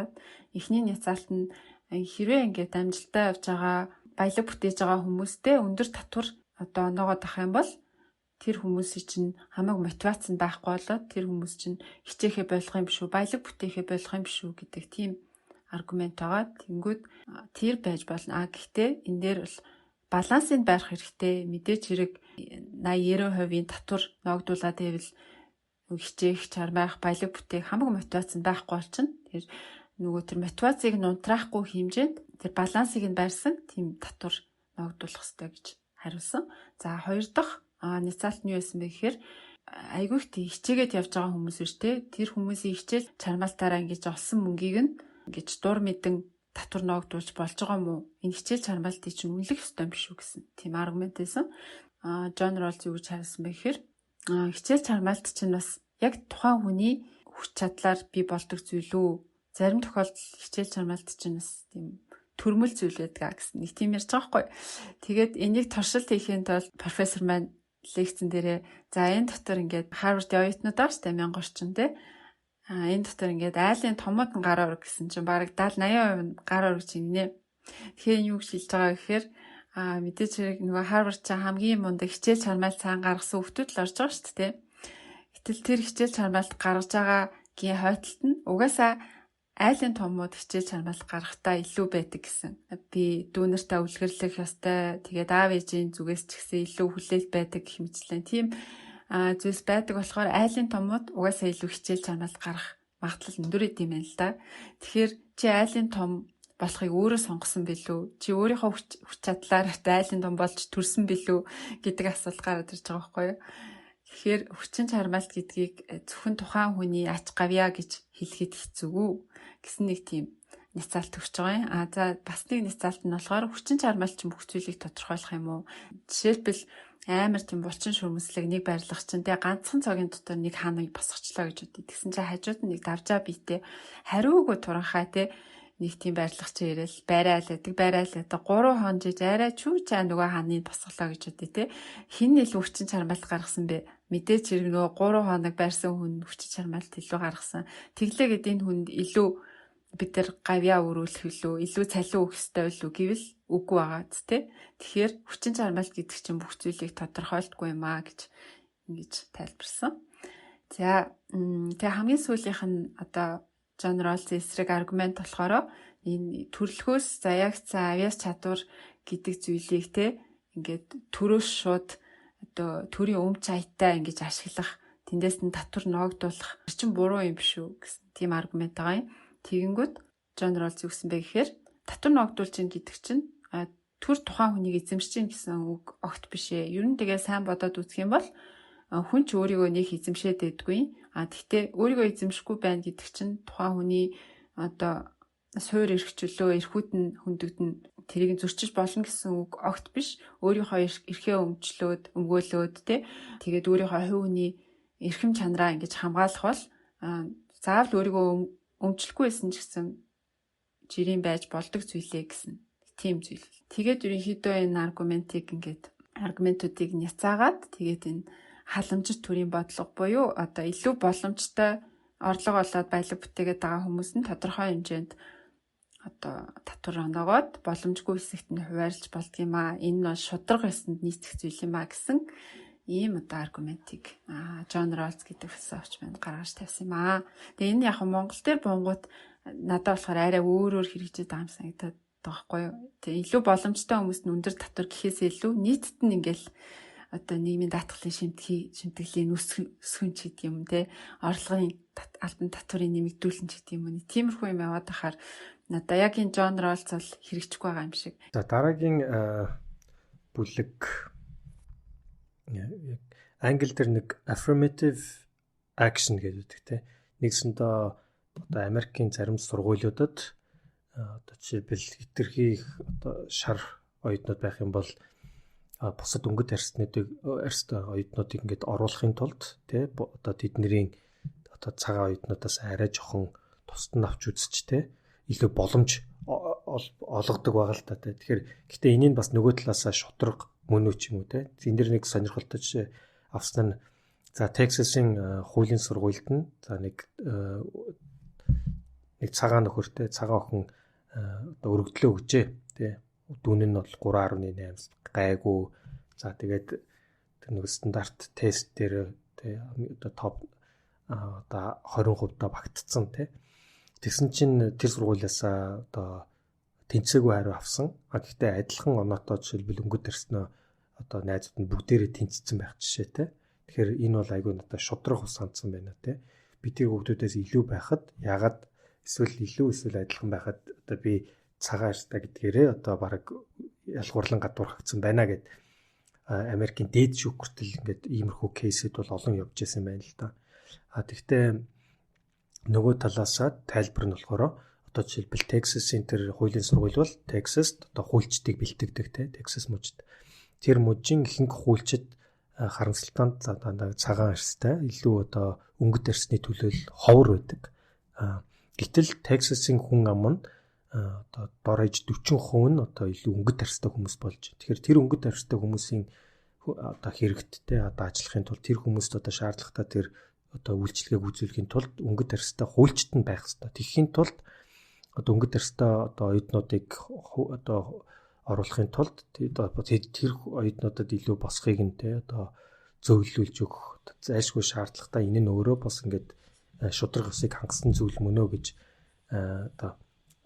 одоо маргасан байгаа юм л та. Тэгэхээр энэ хоёрын бол аль нь одоо хоёлоо л бас нөгөө одоо хоёр өнцгөөс харах юм бол шудраг юм шиг харагдаж байгаа тий. Тэгэхээр яг энэ бас буцаад яг аль өнцөг дээр аль онолоо талаас нь харснаасаа бас ингээд шалтгаалж байгаа юм л да. Яг хоо энийг тайлбарлахдаа бол одоо мэдээж ялангуяа Америкт бол нөгөө олон арсны одоо үзэлтэй ч юм уу эсвэл олон арстай одоо янз бүрийн өнгөт арстай цагаан хар тэгэл одоо эсвэл Азууд нь бол бүр шарт тооцогддог тэгэхээр тэр болгон бас ингээд сошиал статус нь ингээд өөр байдаг л та. Тэгэхээр тэрнээсээ болоод янз бүрийн одоо ялгуурлан гадуурхах асуудлууд ингээд тулгардаг. Тэгэхээр энэ дээр бол яг бусад урд нь бол үнэхээр өнгөт арстай хүмүүсийг бол ялгуур бүр ингээд хуулиараа ялгуурлан гадуурхдаг гэсэн. Тэгэхээр энэ өмнөх түүхэнд хийсэн буруу зүйлийг одоо нөхөхийн тулд гэж нэг одоо айргүй хийж байгаа юм л да. За нөгөөх нь бол мэдээж ингээд олон төрлийн хүмүүс байх тусмаа тэндээс илүү үр дүн гарна гэсэн санаа байна. Тэгэхээр одоо тухайн бүр 1922 онд тий одоо Харвард ч юм уу тэр Америкийн бусад одоо топ сургуулиудад маш их одоо еврей хүмүүс ордог байсан байл л та. Заримдаа бүр ингээ еврей хүмүүс нь хит олон болоод одоо еврей хүмүүсийн нэг жилд авах хүмүүс нийт оюутнуудын 12%-аас бүр хитрхгүй байна гэж хүртэл одоо Харвард 1922 онд ерөнхийлөгчийн зааж исэн байх жишээтэй. Тэгэхээр нөгөө талаас зүгээр еврей хүмүүс сайн байлаа гэх тэр хүмүүсийг ялгуурлан гадуурхаж байгаа ч юм уу те. Гэх мэтчлэн ингээд одоо асуудлууд ингээд одоо тулгардаг. Дараагийн үлэгт нь болохоор Аристотелийн талаар гардаг. Ер нь Аристотель шудраг усыг хүмүүст тэнцүү зүйл хуваарлах гэж огт боддгоо байсан. Тэн дээр хамгийн гол нь тухайн зүйлийн зорилго, мөн чанар нь юу юм бэ гэдгийг аягүй чухалчилдаг. Жишээлбэл лимбигтэй хамгийн сайн лимбиг хэнд өгөхтэй вэ гэж асуухад хариулт нь бол хамгийн сайн лимбчэнд өгөхтэй гэж хэлж байгаа юм л да. Яагаад тэгж байгаа юм гэнгүүт лимбний утга учир мөн чанар нь сайхан аялгау их шиглүүлэхтэй лимбний зорилго бол тэнд байгаа. Тэгэхээр тэр зорилгыг гүйцэтгэхийн тулд хамгийн сайн лимбчэнд нь сайн лимб нь очих ёстой гэсэн. Тэгжээч нөгөө нэг мөн чанар зорилго нь биелж байгаа гэсэн. Тийм хариулт байсан. Тэгэнгүүт энд арай нэг орчин үеийн жишээ гарч ирж байгаа юм л да. Тэрний юу вэ гэхээр Америкийн мэргэжлийн гольфийн холбоо гэж хэдэм байл та. Тэнд нэг Кэси Мартин гэдэг нэртэй мэргэжлийн гольфчин хүнтэй хөлн гэмтсэн. Тэгээд одоо нэгэн чухал тэмцээний баг нөгөө гольфийн хамгийн мэргэжлийн хүмүүс нь тоглодог, аврах шалгаруулдаг одоо тэр тэмцээн дээр нь машин хэрглэж болох уу, алхаж чадахгүй болчлоо ингээд хөлөндөө гэмтэл авцсан байна. Аюултай байна гэдгсэн юм байна л да. Тэгсэн чинь энэ дээр ингээд тэр машиныг хэрэглүүлэхгүй юу гэдэг дээр айгүйх тийм маргаан дэгдээд тэр нь явж ер нь алхах гэдэг чинь гольфийн үндсэн зорилго мөн үү одоо гольфийн мөн чанарт харшилж гэнэ үү гэсэн тэр дискшн руу явж орсон юм байна. Тэгээд тийшээ ч явж орохоос аргагүй байсан. Тэгээд ярьж гольф бол угаасаа спорт те. Тэгээд алхах бол гольфийн зорилготой холбоогүй. Алхахгүй байсан ч гэсэн гольф мэдээж тоглож болно. Мэргэжлийн төвшөнд ч гэсэн гольфыг алхахгүйгээр тоглож болно гэсэн шүүхийн шийдвэр гарсан. Гэхдээ стил нөгөө нэг мэргэжлийн гольфчин хүмүүс алхаж ижлийн чинь гольф болно. Алхахгүйгээр гольф тоглол ядрахгүй, шал өөр, чанарын маш том ялгаа гарна гэдэргээд энэ бол ерөөсөө эцэс төгсгөлгүй тийм аргаан басаар л байсан. Профессор бол энэгээр юу гэж хэлэх гээд байгаа гэхээр Аристотель хэдийгээр дээр үеийн философч ч гэсэн энэ альва зүйлийн шудраг усыг ярихын тулд тухайн зүйлийн зорилго мөн чанарыг ярихаас өөр аргагүй бол тийм ба гэдэг. Тэ эн чинь орчин үед ч гэсэн адилхан гэдэг тэр санааг тайлбарлах гэж энэ Аристотелийг яриад байгаа. За тэгээд өөрийнх нь Майкл Сандел профессорын гаргаж ирсэн одоо философи санаа ч гэсэн бас энэ телеолог буюу альва зүйлийн одоо мөн чанар зорилгоос шудрагаас гэдэг зүйлнээс ургаж гардгаа гэдэг тэр санаас дараа нь хамгийн сүүлд дурддагддаг. Тэгээд энэ Аристотель руугаа буцаад ороход Аристотель бол боолын нийгмийг шударга зүйл гэж тайлбарласан багтаага. Яг хав тухайн үеийн Афины те бүр дээр үеийн угаасаа боолчлол энгийн зүйл болцсон байсан. Тийм цаг үеийн дээр үеийн одоо хүн болохоор тэгж ийж магтгүй гэж нэг талаараа бодож болох ч гэсэн яг энэ Аристотелийн онолоор бол одоо альва зүйл чинь бүгдтэй зориг мөн чанартай байдаг. Тэгээд тэр зориг мөн чанарынхаа дотор хүмүүс тодорхой хэмжээний өөрт оногц үүрэг роль байдгаа гэж хэлээд байгаа байхгүй юу? Тэгээд тэр үүрэг ролийг тэр хүмүүст харгалзаж байгаа тэр үүрэг роль дүрийг нь ингээд өгөөд тэгээд дүртэн тохирсон нэр хүндийг нь ингээд батламжлах юм бол тэрийг одоо ингээд шударга бас гэж нэрлэнэ гэж ингэж хэлээд байгаа юм. Тэгэнгүүт хүн болох үүрэг ролтой тухайн үүрэг ролтой тохирсон нэр хүндтэй байнгут энэ хүмүүс чинь тэгээд эрхчлөө яах юм бол ч нөө дураараа ингээд өөрийнхөө үүрэг ролийг сонгож болохгүй юм ч тийм үү. Тийм эргэлзээ гарч иж багтгүй те. Тэгээд дээрэс нь Аристотель чинь одоо боолын нийгмийг зөвшөөрчөд байгаа хүн шүү дээ. Тэгээд Аристотелийн хэлснээр болохоор боолын нийгэм шударга байхын тулд хоёр нөхцөл байх хэрэгтэй. Эхний нөхцөл нь болохоор угаасаа нийгэм бүхэлдээ ингээд ажиллахын тулд тодорхой хэмжээний хүмүүс нь ийм аж ахуйн ажил хийх шаардлагатай байдаг. Тэгжиж нөгөө хэсэг хүмүүс нь илүү оюунлаг ажил хийдэг, оюунлаг баялаг бүтээдэг байх хэрэгтэй. Тэгэхээр тэр тийм аж ахуйн төрлийн ажил хийх хүмүүс нь яалтчгүй одоо боолууд байхаас аргагүй гэж тайлбарлаж байгаа. За нөгөө нэг нөхцөл нь болохоор угаасаа боол болох гээд төрсөн, боолдоо тохирдог тийм хүмүүс байт юм а гэж хэлээд байгаа байхгүй. Тэгээд энэ хүмүүс нь бол албатлагаар боол болоогүй яг өөрөө ингээд одоо бараг хувь заяагаараа гэх гээд байгаа юм тийм хүмүүс байдгаа. Тэгээд яг энэ хоёр нөхцөл биелэх юм бол шударгаас бол ерөөсөө алдагдахгүй. Тэгээд эрхчлөө ч гэсэн зөрчигдөхгүй ягаад гэвэл энэ боол гэдэг хүмүүс чинь ингээд бараг хувь заяагаараа өөрийн хүслээрээ ингээд боол болоод байгаа болохоор гэж тайлбарлаж байгаа. Гэтэ яг ингээд бодоод үзэх юм бол өөрийн хүслээрээ албадлаггүйгээр боол болдог хүн бас байхгүй шүү дээ. Хэцүү юм шиг. Гэхдээ ингээд Сандал профессорын тайлбарлаж байгаа болохоор Аристотель бол эрхчлөө үгүйсгээгүй мал гэж хэлэх гээд байгаа юм байна. За бид нар ер нь хин нэгэндээ одоо ямар өртөө юм бэ те.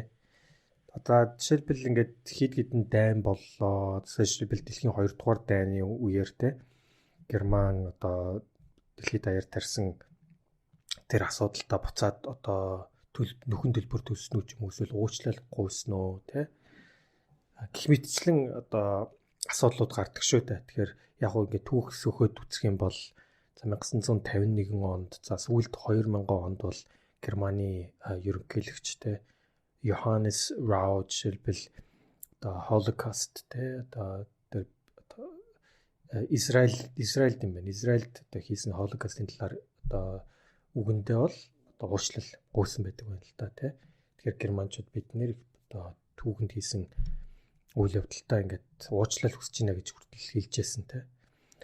За гэхдээ яг хуу зарим орнууд бол нэг тэгж бас хүлээн зөвшөөрдгөө тий. Ер нь бол тэр уучлал гуйхаас одоо дипломатаар татгалздаг хэд хэдэн одоо яг хуу энэний одоо тодорхой жишээнүүдийг та бүхэн хэрвээ номыг авах юм бол бүр илүү детальчилж уншсан дээр бах. Тэгэхээр мэдээж ингэж уучлал хүснэ гэдэг маань одоо дэж шалтгаантай тий. Тэгэхээр одоо түүнээс болж амнасаа алдсан хүмүүсийн гэгээн дурсгалыг бас хүндэтгэж тий. За бас тэр шудраг ёс бус гэсэн одоо шудраг бос үйл явдлыг бас тий хүлээн зөвшөөрч тий одоо тэрийг гаргаж нээлттэй хэлэх за тэгээд буруу байсан гэдгээ бас одоо ойлгуулах ч юм уу тий гэх мэтчлэн ингээд мэдээж давуу талууд ингээд байдаг тий. Тэгэхээр энэ одоо Монголч гэсэн тухайн үед одоо улс төрийн шиг гаргасан шийдвэрээс болоод насварсан хүмүүсийн ч юм уу тий хэлмэгдсэн хүмүүсийн өмнөөс уучлал гуйхгүй гэдэг дээр бас маргаан явдаг юм байл л дээ. Тэгэхээр энэ бол зүгээр бас орон бүрт байдаг тий дэлхийн одоо орнуудад глобал асуудал байгаа байхгүй юу. Тэгэхээр яг ер нь бусаал шудраг ёстой холбогдож таардаг. Тэгэхээр энэний бас тайлбар нь ч гэсэн буцаад бид нэр энэ moral асуудалтай холбогдож таарна. Тэгэхээр moral дотроо individualism буюу тий одоо жишээлбэл яг хувь хүний moralтай холбож ойлгохоор би өөрийнхөө хийсэн зүйлдэл одоо үүрэг хариуцлага хүлээхээс биш миний өмнөхтэй миний хинч танихгүй би мэдэхгүй тэр хүмүүсийн өмнөөс би нэг улс байсан гэхээр л би тэр хүмүүсийн өмнөөс алдааг нь хүлээн зөвшөөрчтэй уучлахгүй гэж эсвэл тэр хариуцлагыг нь үүрэх ёстой юм гэсэн үзэл санаалтаатай. Тэгэхээр би бол өөрийнхөө хийсэн үйлдэлд одоо хариуцлага хүлээнэ гэсэн тэр өнцгөөс харах юм бол тэр уучлахгүй байгаа те одоо шийдэл Австрали, Япон ч юм уу те тэдний тэр одоо үзэл санаагаар тайлбарлаж болох. Гэхдээ нөгөө талаас бас тухайн улс гэдэг утгаараа те тэр улсын шийдвэр гаргаж одоо хэлмэгдүүлсний төлөө тэр улсыг төлөөлж байгаа хүн бусдуул нь уучлалгүйж хариуцлага хүлээх бас нэг хэлбэртэй. Тэгэхээр энэ нь буцаад ингээд бүр цаашлах юм бол одоо эх оронч үзэл санаатай хүртэл холбогдож таарч байгаа юм л та тий. Тэгэхээр эх оронч байна гэдэг нь өөрөө тийм одоо бас ёс зүйн зүйл мөн үү тий. Тэгэхээр энэ нь ингээд эх оронч байх нь ингээд зөв штэ гэд ойлгомжтой юм шиг. Гэхдээ нөгөө талаасаа бас эх оронч байна гэдгийг үгүйсгдэг бас нэг хэсэг хүмүүс байдаг л та. Үүн эх оронч үзэлгээл бид нар нэг л дэлхий дээр амьдарч байгаа тий.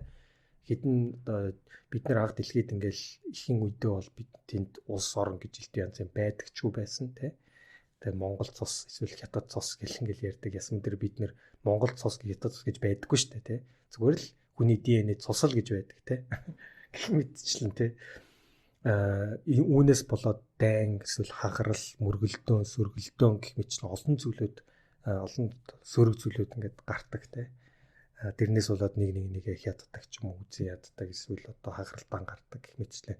Тэгэхээр энэ эх оронч гэдэг зүйл чинь шаардлагагүй ч юм уу хоёр төрлийн ойлголт ингээд явдаг байхгүй. Тэгэхээр аль нь бас яг зөв бай, аль нь буруу бай тэ. Жишээлбэл энэ дээр нэг жишээ нь Америк, Мексик хоёр ингээд Texas дээр ингээд шугамар ингээд тусгаарлагдж байгаа шүү дээ тэ. Гэтэл яг тэрэн дээр нэг ингээд яг тэр одоо хилийн шугамар ингээд гол урсдаг. Гэтэл тэр голын нэг талд байгаа хүүхэд нь Мексик болж төрөөд нөгөө талд байгаа төрсөн хүүхэд нь Америк болоод тэр хоёрын ирээдүй эсвэл тэр хоёрыг олгох тэр ирээдүй одоо боломжууд ингээд шал өөр болоод явцдаг. Яг уу тэгэхээр энэ бол бидний өнөөдрийн бодит амьдрал. Тэгэхээр одоо баян ядуугийн ялгаа ч юм уу эсвэл одоо юу гэдгийг одоо улс орнуудын хоорондын ялгаа за бүр ингээд цаашлаа томруулах юм бол нөгөө immigration буюу те бусад орнууд руу ингээд нүүж сууршиж байгаа хүмүүсийн асуудалтай бүр ингээд хайлаад эхлэх юм бол энэ бол ингээд бидний нүүрд болж байгаа айгүй том асуудлууд те. Тэгэхээр энэ дээр бас шудраг ёс за одоо Майкл Сандлын бас ингээд төвшүүлсэн энэ одоо онолуудыг бид нэр хэрхэн одоо зөв өнцгөөс харж энэ тухайн болж байгаа үйл процесстэй интерпрет хийх үү те зөв ойлгохгүй тэгэхээр энэ бүхэн маань харин ингээд одоо яг аль өнцгөөстэй одоо аль одоо философийн өнцгөөс харж байгаа гэхээс биш илүүтэй одоо нэгсэнтэй энэ нэг нь зөв одоо нэг нь те одоо заавал бас буруу байх одоо албагүй юм шиг байна л да. За тэгээд хамгийн сүүлийнх нь бүлэгт нь болохоор Майкл Сандл маань өөрийнхөө аргументыг өөрийнхөө философи үзэл санааг илүүтэйгээр тайлбарлах гэж оролцсон байгаа. Тэгээд одоо шудраг усыг те альва нэг жижиг community-д хамааралтай зүйл биш бүх бүлэг хүмүүст хамааралтай зүйл байх ёстой гэдэг утгаар нь ингээд харуулга хичээсэн. Жишээ нь ижил хүйстнүүдийн гэрлэлт байна те. Ягаад эсрэг хүйстнүүд гэрж болоод байхад одоо эсрэг хүйстнүүдийн доторх тэр гэрлэлт нь ингээд шудраг ус гэж хүлээн зөвшөөрөгдөд үнэлэгдээд байхад ижил хүйстнүүдийн хувьд гэрлэлт нь одоо байж болтгүй юм бэ те. Үнэлэгддэг юм бэ. Энэ яагаад юм бэ тийм бэ гэд. Тэгээд ижил хүйстнүүдийн гэрлэлтийг одоо дэмжихгүй байгаа аргументуудыг ингээд оюутнуудаас асуугаад явсан. Тэгэнгүүт хүмүүсд нөгөө гэрлэлтийн зорилгын талаар ярьж эхэлж байгаа юм л да.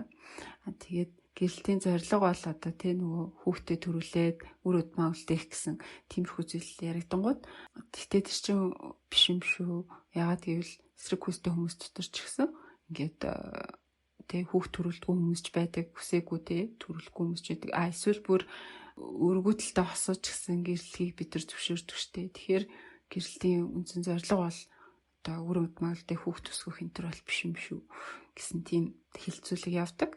Бас нэг одоо оюутнуудаас гарчсан санаа болохоор тэгвэл ерөөсөө төр аль нь ч оролцохгүй л яа тий эсрэг хүстэй ижил хүстэй аль алийнхаа гэрлэлтэн трийг баталдаггүй байвал яадын гэсэн нэг тийм санал гарч ирсэн.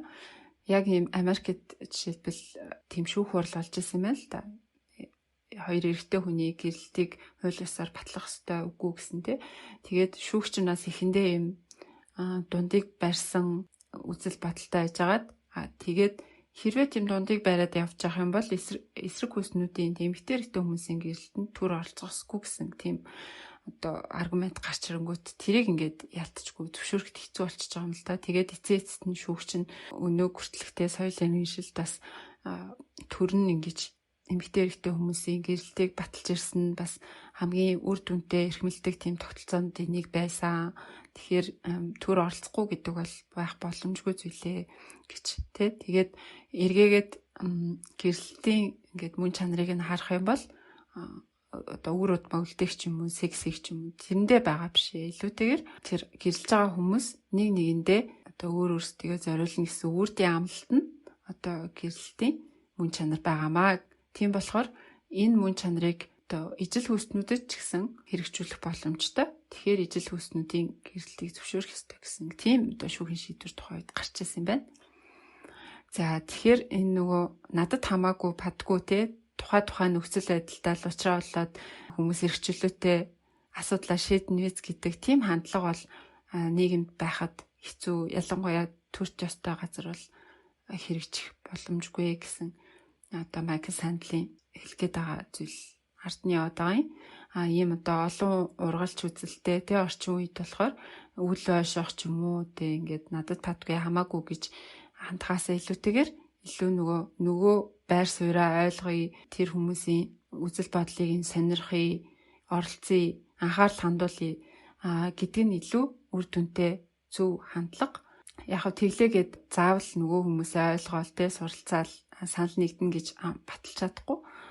Гэхдээ тэгэж одоо нэг нэгнтэйгээ хилцүүлэг өрнүүлжиж хамгийн зөв одоо энэ нь зөв юм биш үү гэсэн тийм хамгийн зөв шударга шийдэл нь олдох юм шүү. Тэрнээс өөр арга байхгүй гэсэн тийм одоо дүгнэлтэнд хүрсэн байгаа юм. Ер нь ингээд энэ номыг та бүхэн сонсоод гайхаж магадгүй те ярьж байгаа жишээнүүд нь дандаа шийдвэрлэхэд хэцүү. Тэгэл гүн ухааны одоо асуудлууд нь нэг асуудал ингээл нэг гүн ухааны хууль гаргаж ирэл тэрийг ингээл бас ницаагаал те. Тэгэл аль нь зөв нь мэддэхгүй тийм ингээл яваад хахаар яг яах ёстой юм бэ гингүүд Майкл Сандли хэлж байгаагаар болохоор энэ асуултууд чинь болохоор яалтчгүй ингээд хариулт нь тийм амархан олддог зүйл биш байгаамаа. Бид нар ингээд өдөр тутамдаа ийм ээдрэтэ асуултуудад байнга нүүр тулж яадаг. Тэгээд энд хариулангаа амьдрах шаардлагатай байдаг. Философиг бол тойрох ямарч боломжгүй гэсэн ийм хариултыг хэлдэг.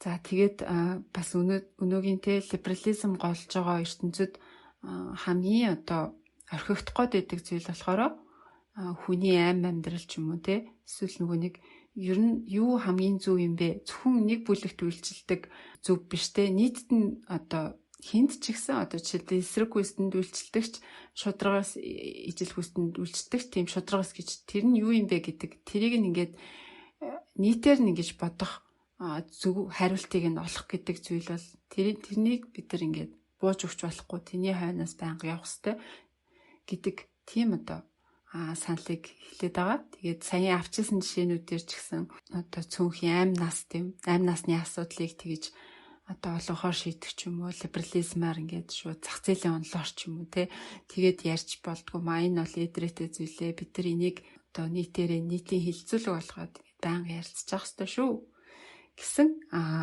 тийм санааг ингээд хэлж байгаамаа. Тэгээ энэ лекцийн одоо явуулж байгаа арга барил ч гэсэн бас нэг тийм айгүй тийм нийтийн хилцүүлэг профессор нэг асуудал гаргаж ирэл нэг жишээ гаргаж ирэл чи байсан бол яах вэ чиний үзэл бодол за энэ аргумент юм байт юм л энийг няцаахан байна уу гэлтэл нөгөө оюутнууд нь гар өргөөл бас нэг гой няцаалт гаргаж ирэл энэ бол бас маш гоё тийм өндөр түвшний хилцүүлэг байж чадсан. Дандаа нэг маргаантай сэдвүүд тэр нь ингээд 100% хүмүүс санал нэгдэх баг сэдвэхээс илүүтэйгээр тийм. Тэгээ ярилцаад авах юм бол бас нэг энэ нь зөв ч юм шиг гэсэн бас гаргалгаа харагдаад байгаа байхгүй тий. Тэггүйгээр зүгээр л нэг хүний саналыг сонсч байгаа юм бол зүгээр л тэгэл бодохгүй тэр хүнийхэн зөв юм шиг санагдаж байгаа боловч бас гүнзгий ингээд хилцэх тусам илүүтэй тухайн зүйлийн зорилго мөн чанарыг бодоод тунгаагаад тэгээд илүү нийгмийн шударгаас зөв хариултууднаас илүү гарч ирж байгаа юм шиг санагдлаа. Тэр хүний бас үжил бодлыг илүү зөв болгож өөрчлөх те. Тийм. Бас боломжтой тий. Яг үнэ. Тийм. Тэгээд орчуулга нь бол маш гоё байсан. M+ шууд энэ орчуулга Монгол орчуулгын хөлбрийг сонсож болох юм байлээ. Тэгээ гоё гоё жишээтэй тий. Тэгээд энэ оюутнууд профессорын хооронд харилцан яриа хилцүүлгүүдийг ингээд бас сонсонгоо явах юм бол бүр гоё амттай сонсогдох байх. Тэгэд ер нь бол энэ тэнд нөгөө олон нийтэд тавьсан одоо лекц хилцүүлэг гэднэр нь бас байдаг юм бэл. Тэгэхээр та бүхэн өөрсдөө бараг л YouTube дээр хайгаад үзэх юм бол зөндөө юм гарч ирнэ дээ. Сонирхоод үзээрэй. Маш сонирхолтой ном. Тэгээд энэ ном дээр гарч иж байгаа жишээнүүд нь бүр ингээд философик хүн ийм сонирхолтой ярьж болдог, зааж болдсон юм байна гэж бүр нүд нэгтлээ. Тэгвэл бас энэ ном надад илүү одоо асуултуудтай үлдээчлээ. Хурд нь бодож байгаагүй юмнуудээс баахан асуултууд гаргаад ирчлээ. Майкл Сандлийн зорилго байхгүй тий. Тийм хүнийг илүү гүн бодуулах тий Тэгэхээр ингээд та энийг сонсчоод тий илүү олон асуултаа байсан бол та сайн сонссон байх шүү тий. Зөв сонссон байна. Тэгээ зарим зүйлд нь санал нэгдсэн байх, зарим нэг зүйлд нь санал нэгдээгүй байх тий. Гэтэ энэ бол нөгөө нэг бас философийн давуу талтай олон төрлийн үзэл бодол байдаг. Тэгээд тэр дотроос таны хамгийн дотроо амьдралын чинь үзэл баримтлал үнэт зүйлтэй тохирох тэр философи чиг урсгалыг олж авах ч юм уу те тэрийг гүнзгийрүүлэн судлах бас боломж байж магадгүй. За тэгээд энэ удаагийн дугаар маань бодож яснаас нэлээд урт болчлоо. За ном маань бас айгүй тийм сонирхолтой зүйл бас олон байгаа болохоор энэ дугаар жоохон урт болчих шиг боллоо. За тэгээд та бүхэнд таалагдсан гэж найдаж байна. Тэгээд та бүхэн илүү сонирхоод тэгээд олон жишээнүүдийг уншаад тэгээд улам гүнзгий орё гэх юм бол энэхүү номыг одоо заавал олж уншаарай. За уншихгүй ч гэсэн ядаж YouTube руу нөрөөд видеог нь үзээрэй гэж санал болгож байна. Яг нөгөө нэг цаасан хэвлэлээр бол хараахан Монгол орчуулга нь хэвлэгдэг байгаа гэсэн. Гэтэ M+-аас бүгдээрээ орж сонсоорой гэж уриалах байна. За тэгээд энэ удаагийн дугаар маань таалагдсан байх гэдэгт найдаж байна те. Тэгээд дараагийнхаа дугаараар уулзлаа. Тэр баяртай.